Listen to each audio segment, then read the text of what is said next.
Suspension వేటు వేసిన వేళ రాష్ట్రంలో మంత్రివర్గ విస్తరణపై ఇబ్రహీంపట్నం ఎమ్మెల్యే మల్లెడ్డి రంగారెడ్డి సంచలనమైన వ్యాఖ్యలు చేశారు.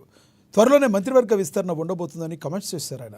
హైదరాబాద్ రంగారెడ్డి జిల్లాలో కాంగ్రెస్ పార్టీ నుంచి గెలిచి నిలిచింది తానొక్కడినేనని తెలిపారు.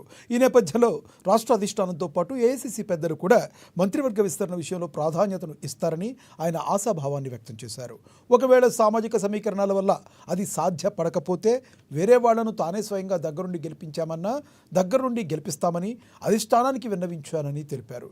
ఏదేమైనా రాబోయే మంత్రివర్గ విస్తరణలో తనను మంత్రివర్గ పదవి ఖాయమని మల్రెడ్డి రంగారెడ్డి ధీమా వ్యక్తం చేశారు.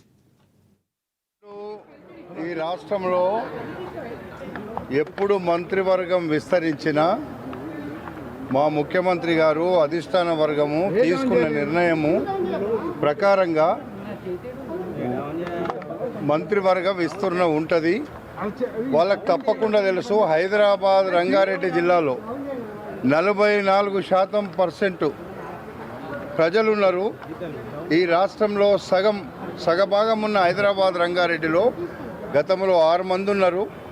ఈరోజు ఒక్కరు కూడా లేకపోతే సగభాగం ఉన్నటువంటి మంత్రివర్గంని విస్తరించినప్పుడు హైదరాబాద్ రంగారెడ్డి జిల్లా ప్రజల కోసం, హైదరాబాద్ జిల్లా రంగారెడ్డి జిల్లాలో ఉండేటువంటి ప్రజా సమస్యల మీద మాట్లాడడం కోసం తప్పకుండా గతంలో ఉన్న 6 మందిలో కనీసం గెలిచినలో రంగారెడ్డి గ్రేటర్ హైదరాబాద్లో పరిధిలో నేను ఒక్కరిని గెలిచినాను.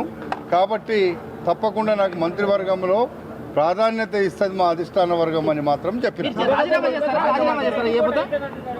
నేను ఒకవేళ ఎక్కడైనా సామాజిక వర్గాలకు నిజంగానే న్యాయం జరుగుతలేదు అనుకుంటే అప్పుడు తప్పకుండా జిల్లాకు అన్యాయం చేయొద్దు.